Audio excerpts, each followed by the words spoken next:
सामिन घोटकी में रियासत जी writ मुसलसिल challenge B बदमनी समेत अगवान जो सिलसिलो जारी है।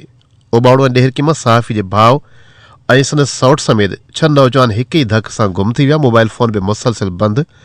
वारसन गोलाबाद संदन खुर पेर न लगण करे हुन जी अगवा जो शक ज़ाहिर कंदे पुलिस के इतला कयो है। घोटकी में वधंदड़ बदमनी अगवान जी वारदातुन ते तफ़सील वठंदासीं डेहरकी में 9 जे रिपोर्टर काज़ी अगन शर खां। जी काज़ी छा तफ़सील आहिनि हिन वक़्तु अगवा थींदड़ जो अंग छा आहे ऐं पुलिस जी कहिड़ी कारकर्दगी आहे इन हवाले सां कुझु तफ़सीलनि खां आगाह कजो। जी बिल्कुल, अगर हिन राड़की मां जेके 3 ॼणा अगवा थिया आहिनि, सदाम सुमरो, नसीर सुमरो, आकिब समेत जो जेको उन समेत हिन वक़्तु ज़िले घोटकी मां जेको अगवा थी वियनि जो अंग आहे 10 खां वधीक आहे। हिन खां अॻु में जेको आहे उबाड़े जो सहाफ़ी आहे हारून जट बि पंहिंजे दोस्तनि सां गॾु उहो बि हिन वक़्तु ते पुरसरा नमूने गुम आहे, जंहिंजे वारसनि बि अगवा जो शक ॼणाए, जंहिंजा दोस्त सिराज जंहिंमें नदीम अहमद बि हिन वक़्तु ताईं जेको आहे लापता आहिनि। उन खां अलावा मोहम्मद कासिम मलिक बि जेको आहे हिन असांजे ज़िले घोटकी मां अगवा थी चुको आहे ऐं मुरीद शाह वासिन 2 जेके नींगरियूं आहिनि उहे बि अगवा थी चुकियूं आहिनि, जेका 5 क्लास जी आसमा मोची ऐं आशा चौहान बि जेको आहे अगवा थी चुका आहिनि। अॼु जेको ताज़ो ई डेहरकी जे इलाइक़े राड़की मां सहाफ़ी ज़हीर सुमरो जो भाउ ऐं हुनजो सौट पंहिंजे दोस्त आकिब समेत जो सां गॾु गुज़िरियल ॾींहुं जेको आहे पंहिंजे घुमण लाइ चई करे घरां निकिता, जेका उन खां पोइ मुसलसल उन्हनि जो नंबर मोबाइल जेको आहे बंदि हुयो। उन खां पोइ वारसनि खे उन्हनि जो कोई खुरपेर न लॻण खां पोइ पुलिस डेहरकी खे उन्हनि इतलाह ॾिनी आहे ऐं उन्हनि शक ज़ाहिर कयो आहे त उन्हनि जे 3 नौजवाननि खे अगवा कयो वियो आहे। ऐं जेके ज़हीर सुमरा आहे हुनजो इहो चवणु आहे त उनजे जेके नौजवाननि जो मोबाइल फोन जी आख़िरी लोकेशन घोटकी जे कच्चे रोंती में मिली आहे, उन खां पोइ उन्हनि जा नंबर मुसलसल बंदि आहिनि। उनजो इहो चवणु आहे त पुलिस जेको आहे का बि जेको आहे उन्हनि जी मदद न करे पई, न उन्हनि जे जेका नौजवाननि जे ॻोल्हा में हिन वक़्तु ताईं का पुलिस जेको आहे मदद कई आहे।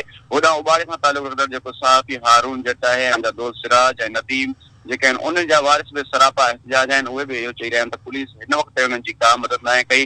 ऐं गुज़िरियल 2 हफ़्तनि खां जेको पाणी जे वारे ज़राई ज़मीन ते पाणी लॻाइण लाइ किसान निकितो हुयो मोहम्मद कासिम मलिक, उनजा वारिस बि सख़्तु परेशान आहिनि। उन्हनि जी बि पुलिस हिन वक़्तु ताईं का बि दाद रसी न आहे कई।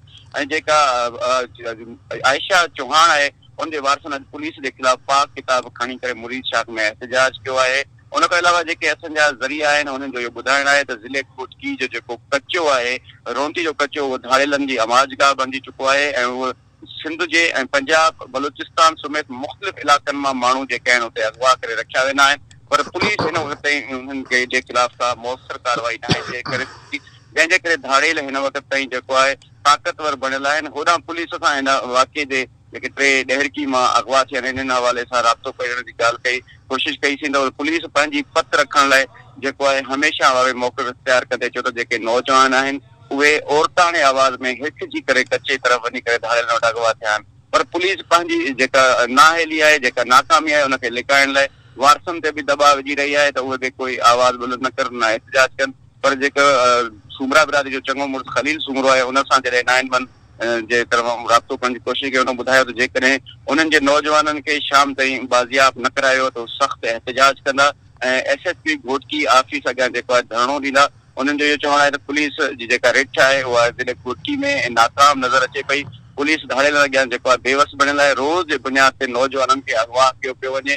बूढ़ा पका औरतूं ॿार बचा बि धाड़ेलनि खां हिन वक़्तु महफ़ूज़ न आहिनि, मगर पुलिस जे कन ते का जूअं नथी रेंगे ऐं पुलिस का बि हिन वक़्तु ताईं मौसर कार्रवाई न आहे करे सघी, जंहिंजे करे धाड़ेल जेको आहे सरेआम नौजवाननि खे अगवा करनि पिया। उन्हनि जो इहो चवणो हो जेकॾहिं जल्द खां जल्द उन्हनि जे वारसनि खे जेके नौजवान आहिनि सदाम सुमरो, नसीर सुमरो ऐं आकिब समेत जो के बाज़ियाब न करायो वियो त उहो नेशनल हाईवे खे बि बंदि कंदा। घोटकी उहो वाहिद ज़िलो आहे जिते अगवा जूं वारदातूं ॾींहों ॾींहुं हिकु तरफ़ वधंदियूं रहनि थियूं, ॿिए तरफ़ पुलिस माण्हू खणण में बि कोन थी घटाए।